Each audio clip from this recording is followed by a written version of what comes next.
अस्सलाम वालेकुम। नया दौर से मैं हूं मुनीर बाजवा।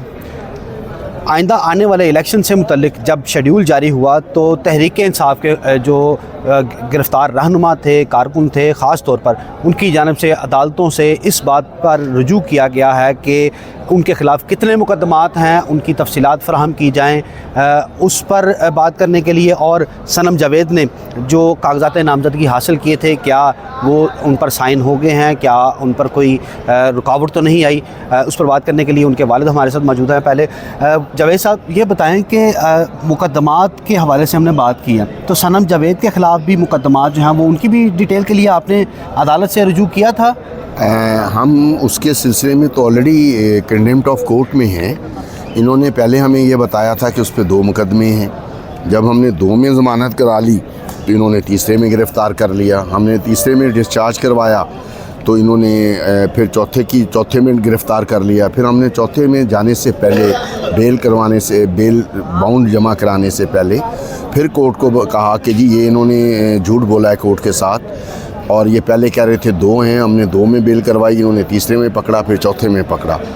फिर AIG ने, हमने सारी जो एजेंसीज़ हैं उनको फ्रीक बनाया था। फिर AIG लीगल ने वहाँ पे रिपोर्ट दाखिल कराई कि सनम के ख़िलाफ़ 4 ही पर्चे हैं। तो हमने फिर जो 366 वाला पर्चा था उसमें ज़मानत करवाई और उसको बेल आउट करवाया, तो उसे फिर अरेस्ट कर लिया 410 में। तो हमने 410 की ज़मानत करवा ली है। तो जब ज़मानत हुई, इससे पहले कि उस ज़मानत के ऊपर इम्प्लीमेंट करवाया जाता, उन्होंने उसे दूसरा डिटेंशन ऑर्डर जारी कर दिया, क्योंकि एक डिटेंशन ऑर्डर तो सारे मुकदमात में इन्वॉल्व करने से पहले जारी किया गया। क्या इस तरह की नज़रबंदी या मुकदमात में मुलव्वस होने से उनके लिए कोई इलेक्शन कमीशन ने इस बाबत कोई एतराज़ तो नहीं लगाया कि अभी आप इलेक्शन नहीं लड़ सकते? नहीं, इलेक्शन जब तक कोई आदमी जिसको मुजरिम साबित ना कर दिया जाए और उस वक्त तक उसको कोई पाबंदी नहीं आयद होती उस पर। और सनम पे तो बिला वजह नाजायज़ मुकदमे बनाए हुए हैं उन्होंने। उसको सिर्फ इलेक्शन से रोकना ही उनका टारगेट था, और वो इसीलिए कर रहे थे ये सब। आपने कागज़ात नामज़दगी किस किस हलके के लिए लिए थे और किन किन हलकों के लिए दस्तखत जो हो गए हैं? मैंने पहले जो मुझे पंजाब प्रेसिडेंट ने कहा था वो ये था कि आपने 150 पे जो MPA की सीट है उस पर दाखिल करवानी है।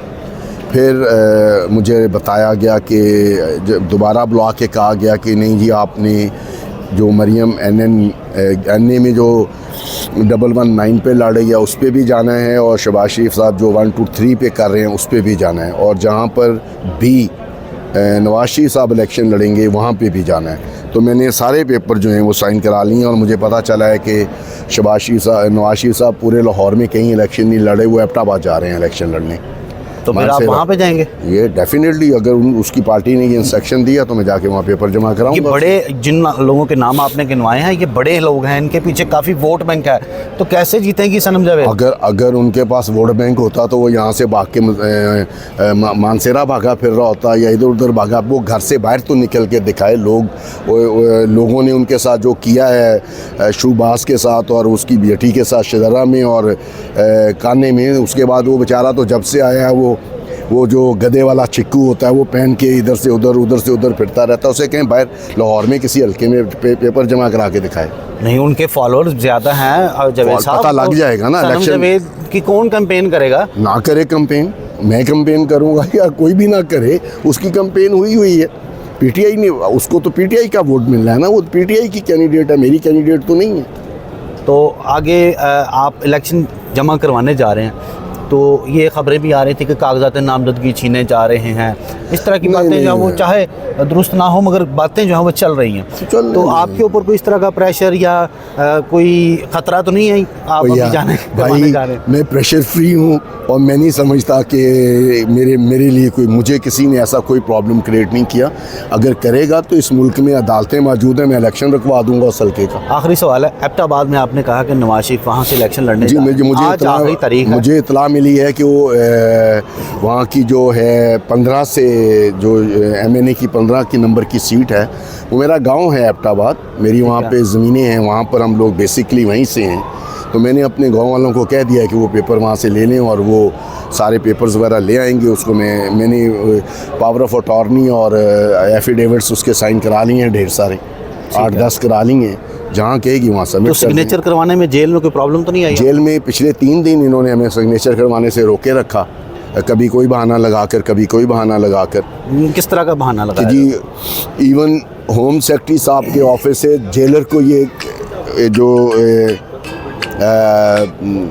जेल सुप्रिटेंडेंट है, मुझे समझ नहीं आती वो कितना ताकतवर है कि अगर उसको होम सेक्रेटरी ये कहता है कि जी इनकी मुलाकात करवा के पेपर साइन करवाएं, तो वो कहता है मैं नहीं करवाता। फिर मैंने, क्योंकि ये कस्टडी डीसी साहब के पास है, तो फिर मैंने उनसे कहा कि डीसी जो हैं वो होम सेक्रेटरी की मुताहत होती हैं, आप उधर से ऑर्डर आया, कहता जी जस्ट किलिंग द टाइम। फिर मैं कल 6 बजे रात शाम डीसी साहिबा के पास गया, मैंने उनसे कहा कि जी वो इस तरह प्रॉब्लम क्रिएट कर रहा है, तो आप मेरे लिए इमीडिएटली अलाउ करें मुझे, क्योंकि उसने एंडोर्स करने से इनकार कर दिया, मुझे परमिशन दी जाए कि मैं ओथ कमिश्नर साथ ले जाके उसके सामने साइन करवा के इस पेपर जो है लीगली उनको करवा सकूं, ताकि उन पे ऑब्जेक्शन ना हो सके।